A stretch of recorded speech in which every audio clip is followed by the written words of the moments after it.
નમસ્કાર, હું છું દેવેન્દ્ર શાહ. કરંટ ટોપિક્સમાં આપનું સ્વાગત છે. મિત્રો, દર સપ્તાહે મળતી કમિશનર સાહેબની રિવ્યુ બેઠક આજે પણ 8 એપ્રિલે મળી હતી, જે લગભગ બપોરે 12:30 વાગ્યાની આસપાસ પૂર્ણ થઈ હતી. મિત્રો, રાજકીય ચૂંટણી આવે એટલે રાજકીય પક્ષોને જેટલી નેગેટિવ ન્યૂઝની ચિંતા હોય તેના કરતાં પણ વધારે ચિંતા કમિશનર સાહેબને રહે છે, કારણ કે અંતે તો તેમને સાંભળવાનું હોય છે. ને આજની મિટિંગની શરૂઆત પણ નેગેટિવ ન્યૂઝથી થઈ હતી, જેમાં અલગ અલગ બાબતે જે નેગેટિવ ન્યૂઝ છપાતા રહે છે તે બાબતે કમિશનર સાહેબે દરેકના ખુલાસા માંગ્યા હતા.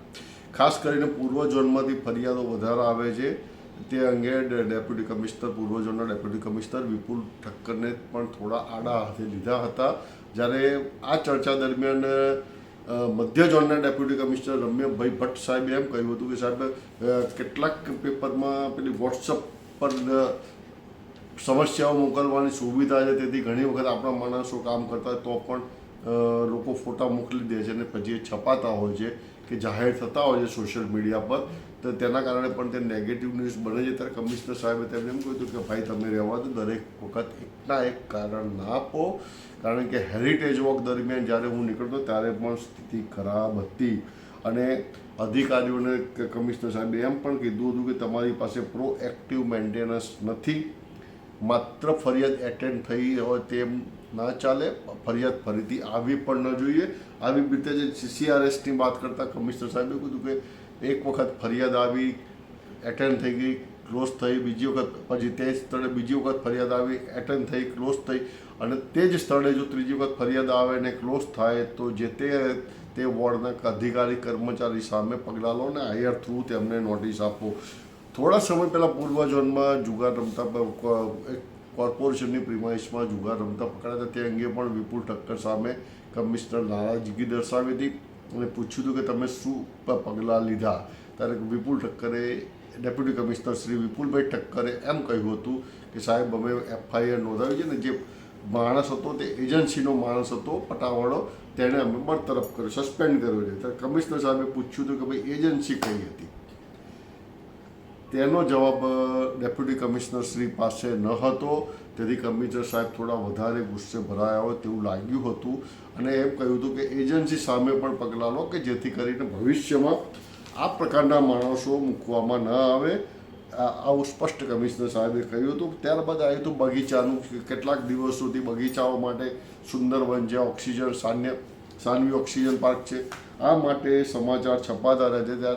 એટલે કમિશનર સાહેબે ડેપ્યુટી કમિશનર જયેશભાઈ ઉપાધ્યાયને પૂછ્યું હતું કે આ પરિસ્થિતિ શેના કારણે છે. ત્યારે કમિશનર સાહેબે એમ કીધું હતું, ડેપ્યુટી કમિશનર જયેશ ઉપાધ્યાયે એમ જણાવ્યું હતું કે આ PPP ધોરણે આપેલા છે. તેની સામે કમિશનર સાહેબે સીધો સવાલ કર્યો હતો કે તમારા બગીચા કેટલા? તો કે 280. તેમાંથી PPP કેટલા અને તમે કેટલા મેન્ટેનન્સ કરો?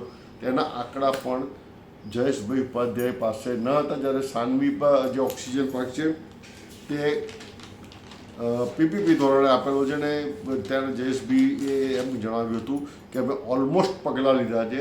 જેની સામે કમિશનર સાહેબે એમ કહ્યું હતું કે આપ IS છો ને, ISની ભાષામાં ઓલમોસ્ટ શબ્દનો પ્રયોગ થતો નથી. આવા થવા ઓલમોસ્ટ શબ્દનો પ્રયોગ ના થવો જોઈએ, સીધું કામ થવું જોઈએ અને તેના પરિણામ મળવા જોઈએ. પિરાણા ડમ્પિંગ સાઇટ પર ઉનાળાના કારણે આસપાસથી પસાર થતા લોકોને ઘણી જ બદબૂ આવી રહી હોવાની ફરિયાદો મળી છે.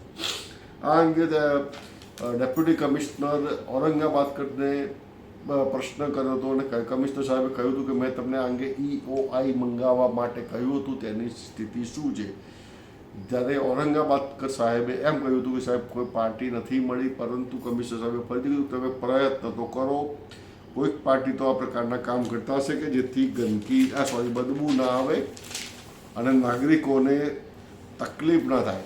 હવે રહી હાટકેશ્વર બ્રિજ. હાટકેશ્વર બ્રિજ તો હવે જમીન દોસ્ત થઈ ગયો છે, પણ સાપ ગયો અને લીસોટા જેવું થઈ ગયું છે, કારણ કે હાટકેશ્વર બ્રિજના ડિમોલેશન દરમિયાન કોન્ટ્રાક્ટરે 2 થી 3 જગ્યાએ પાણીની પાઇપલાઇનો તોડી કાઢી છે. હવે તેના માટે કોર્પોરેશન તરફથી કોન્ટ્રાક્ટર સામે શું પગલાં લેવામાં આવ્યા તેનો કોઈ જ જવાબ કોઈ પણ અધિકારી પાસે ન હતો.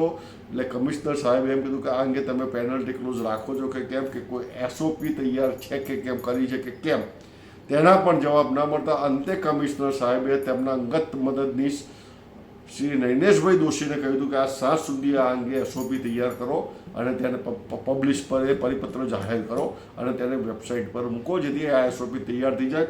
Contractors and agencies are not a free bird. આવું સ્પષ્ટ કમિશનર સાહેબે કીધું હતું કે તેઓ તેમની મન ફાવે તેમ ફરી કે ચરી શકતા નથી, તેમની પણ લગામ કસવી જોઈએ. ડ્રેનેજ પાણી મિક્સ થવા થતાં આ બાબતે પણ WRM સેલને આડા લીધા હતા કમિશનર સાહેબે, અને ઝોનના તમામ ડેપ્યુટી કમિશનરોને કહ્યું હતું કે આ અંગે તમારે કાર્યવાહી કરવાની છે, કારણ કે અંતે ઝોનના વડા તમે છો, તમારે જ આ બાબતે કામ કરવાની છે. હમણાં છેલ્લા 10 દિવસમાં ઘણો તો ફૂડ પોઈઝનિંગના 2 કેસ નોંધાઈ ગયા છે. એક બહેરામપુરા દાણીલીમડાનો જે કે મેં ગઈ વખત જણાવ્યું હતું પિકનિક હાઉસમાં થયો હતો, અને બીજો મેમનગર ગર્લ્સ હોસ્ટેલમાં પણ થયો છે. આ મામલે શું કાર્યવાહી થઈ તે અંગે સેમ્પલ લીધા, મોકલ્યા, રિપોર્ટ આવ્યા, કર્યા, આવા ગોળ જવાબ મળ્યા હતા.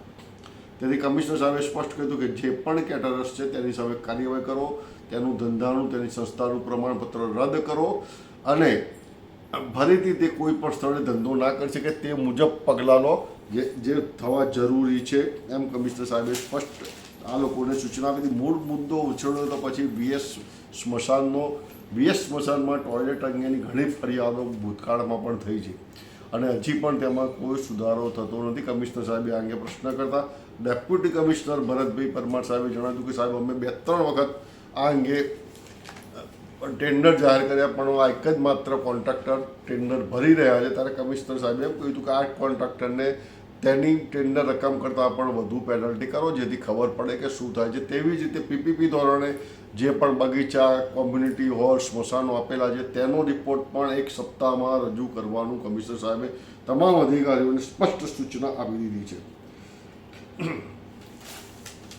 આ ઉપરાંત ફાયર બ્રિગેડ, જે 15 ફાયર બ્રિગેડની બનાવવાની જે જાહેરાત થઈ હતી બજેટમાં, તેમાં પણ જમીન ફળવાઈ ગઈ છે, અને કમિશનર સાહેબે બધું પાછું એમાં કહ્યું કે કોન્ટ્રાક્ટર્સ જે સિક્યુરિટી ગાર્ડ છે તેમને પણ વોલ્યુન્ટર્સમાં તમે સામેલ કરો. અચ્છા, અને અમદાવાદમાં એર પોલ્યુશન માટે 154 સ્થળે એર પોલ્યુશન લગાવી દીધાનો અહેવાલ હેલ્થ વિભાગ તરફથી આપવામાં આવ્યો હતો. આ ઉપરાંત જંકશન ગાર્ડન રોડ પ્રોજેક્ટ અંગેના પણ સમીક્ષા કરવામાં આવી હતી. દક્ષિણ ઝોનમાં પાણીજન્ય રોગચાળો વધી રહ્યો છે. જે સ્થળે અગાઉ પણ હતો તે સ્થળે અત્યારે પણ પાણીજન્ય રોગચાળો વધી રહ્યો છે, અને ચર્ચા થયા મુજબ ટાઇફોઇડ અને કોલેરાના કેસ વધ્યા છે. આવી કમિટીમાં કમિશનર સાહેબની રિવ્યુ બેઠકમાં ચર્ચા થઈ હતી. ત્યારે ઝોનના ડેપ્યુટી કમિશનર શ્રી એમ જણાવ્યું કે સાહેબ અમે કાર્યવાહી કરી રહ્યા છીએ. ત્યારે કમિશનર સાહેબે સ્પષ્ટ કહ્યું કે કાર્યવાહીનો મતલબ એ છે કે તમે આસપાસની વસ્તુ પણ જે અખાદ્ય ખોરાકો વેચાતા હોય, બિન આરોગ્યપ્રદ ખોરાક વેચાતા હોય તેને દૂર કરો. You have to response before time. આવું કંઈ પણ થાય તે પહેલાં તમારે કાર્યવાહી કરવી જોઈએ.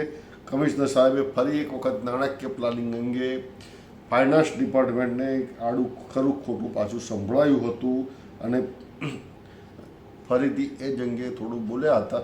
અને વોટર સપ્લાયમાં હાલ પૂરતા કોઈ ઇસ્યુ ના થવા જોઈએ તેમ જણાવ્યું હતું. અને છેલ્લે ખાસ મુદ્દો એક લીધો હતો કે સફાઈ કામદારો આપણા માટે અગત્યના છે. ડ્રેનેજ બેગિંગ થાય કે પાણીની નાઇટ તૂટી હોય તો સૌથી પહેલાં સફાઈ કામદારને ખબર પડે છે.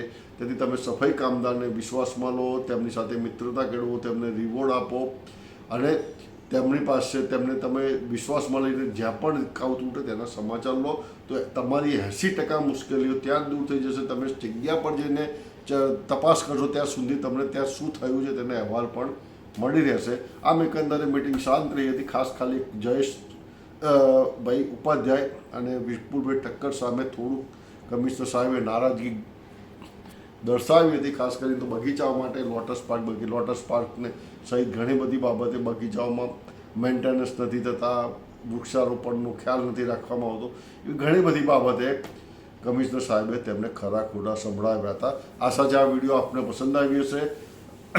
આપનો અભિપ્રાય જરૂર જણાવજો, અને પસંદ આવ્યું તો શેર અને સબસ્ક્રાઈબ કરજો. જય ભારત, જય હિન્દ, જય જય ગરીબ ગુજરાત.